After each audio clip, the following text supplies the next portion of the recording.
ഓം നമോ ഭഗവതേ വാസുദേവായ. എല്ലാവർക്കും എൻ്റെ പ്രണാമം. ഭാഗവതം ദശമസ്കന്ധം.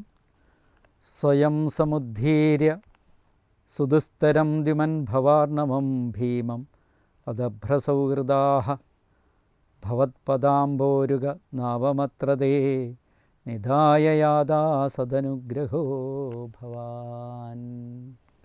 പറയാണ് ദ്യുമൻ, അല്ലയോ പ്രകാശസ്വരൂപനായിരിക്കുന്ന അല്ലയോ ഭഗവാനെ, സുദുസ്തരം ഏറ്റവും ദുസ്തരമായിരിക്കുന്നു, ഭീമം ഭയങ്കരമായിരിക്കുന്ന ഭവാർണവം ഈ സംസാര സമുദ്രം, സുഖദുഃഖങ്ങൾ മുഴുവൻ നിറഞ്ഞിരിക്കുന്നതാണ് ഈ സംസാര സമുദ്രം. സംസാര സമുദ്രം കടക്കുക എന്നുള്ളത് വളരെ പ്രയാസമാണ്. കാര്യം എന്താ? ഈ സുഖദുഃഖങ്ങളിൽ നമ്മളെ ബന്ധിച്ചിരിക്കുകയാണ്. ഒരു പശുവിനെ ഒരു കുറ്റിയിൽ കെട്ടിയാൽ അതിൻ്റെ കയറിൻ്റെ നീളം വരെ അതിന് പോകാൻ പറ്റുന്ന പോലെ മമതാബുദ്ധിയോടുകൂടിയുള്ള ബന്ധങ്ങളിൽ ബന്ധിക്കപ്പെട്ടിരിക്കുകയാണ് നമ്മൾ ഓരോരുത്തരും. ആ ബന്ധനത്തിൽ നിന്ന് നമുക്ക് പെട്ടെന്ന് മോചിക്കുവാൻ സാധിക്കില്ല. ആ മോചനം സാധിക്കാത്തിടത്തോളം കാലം ബന്ധനസ്ഥരായിരിക്കുന്ന ആർക്കും തന്നെ ഈ സംസാര സാഗരത്തെ മറുകര താണ്ടുവാനും സാധിക്കില്ല. അപ്പോൾ ഈ സുഖദുഃഖങ്ങളിൽ നിന്ന്, ഈ സുഖവും ദുഃഖവും ശാശ്വതമല്ല, അത്യാനന്ദം ഭഗവതാനന്ദം നമുക്ക് ലഭിക്കണമെന്നുണ്ടെങ്കിൽ നിരന്തരമായ ഭഗവത് ഭജനം ചെയ്യണമെന്ന് ആഗ്രഹിക്കുന്നവർ തന്നെ വേണം.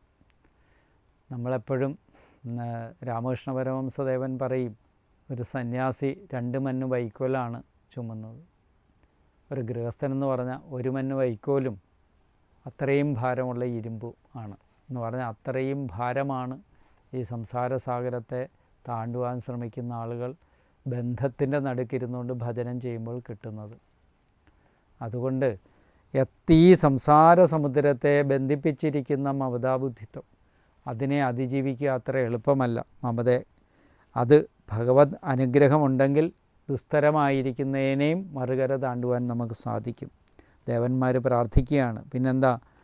സ്വയം താനേ തന്നെ സമുദ്ധീര്യ സുഖമായി കടന്നിട്ട് അദഭ്രസൗഹൃദാഃ അധികം സൗഹൃദമുള്ളവരായ അവർ ഭവത്പദാംബോരുഗ നാവം അങ്ങയുടെ പാദപത്മമാകുന്ന കപ്പലിനെ, ഭഗവാന്റെ പാദത്തെ ആശ്രയിച്ച് ആ കപ്പലിലേക്ക് കയറി യാത്ര ചെയ്യുന്നവർക്ക് മാത്രമേ ഈ ലോക സുഖദുഃഖങ്ങളിൽ നിന്ന് മറുകര താണ്ടുവാൻ സാധിക്കുകയുള്ളൂ. അത് അത്ര ഇവിടെ നിധായ വെച്ചിട്ട് യാതാഹ പോയിരിക്കുന്നു. ഭവാൻ നിന്തിരുവടി സദാനുഗ്രഹ സത്തുക്കളിൽ അനുഗ്രഹത്തോടു കൂടിയവനാകുന്നു. സദാ അനുഗ്രഹിക്കുന്നവനാണ് ഭഗവാൻ. സജ്ജനങ്ങളെ അനുഗ്രഹിക്കുന്നവനാണ്.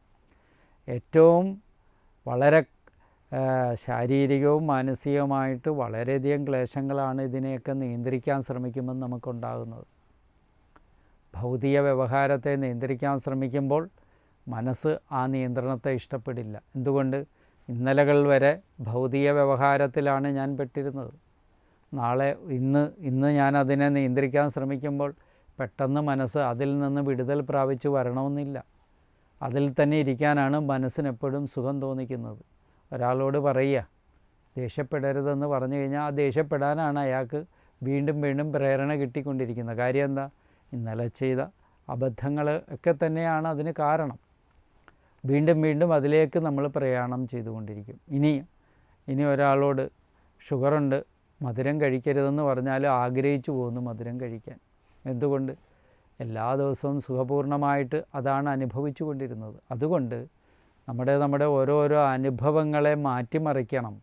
ഓരോ അനുഭവങ്ങളിൽ നിന്ന് ഇതൊന്നുമല്ല, ഈ അനുഭവങ്ങളൊന്നുമല്ല ശാശ്വതമായ സത്യത്തെ വെളിപ്പെടുത്തുന്നതെന്ന് വിചാരം ചെയ്തുകൊണ്ട് ഈശ്വര അനുഗ്രഹമുണ്ടായി ഈശ്വരാർപ്പണ ബുദ്ധിയോടുകൂടി കർമ്മം ചെയ്യുന്നവർക്ക് കിട്ടുന്ന അനുഭവമാണ് ഏറ്റവും നല്ല അനുഭവം എന്ന് വിചാരം ചെയ്ത് അവരെ ആശ്രയിച്ചുകൊണ്ട് ഉപദേശങ്ങൾ തേടി സജ്ജനമായി തീർന്ന് ഭഗവത് പാദാംബുജത്തെ ആശ്രയിച്ച് മറുകര താണ്ടുവാൻ സാധിക്കുന്നവർക്കാണ് സുഖം ലഭിക്കുന്നത്.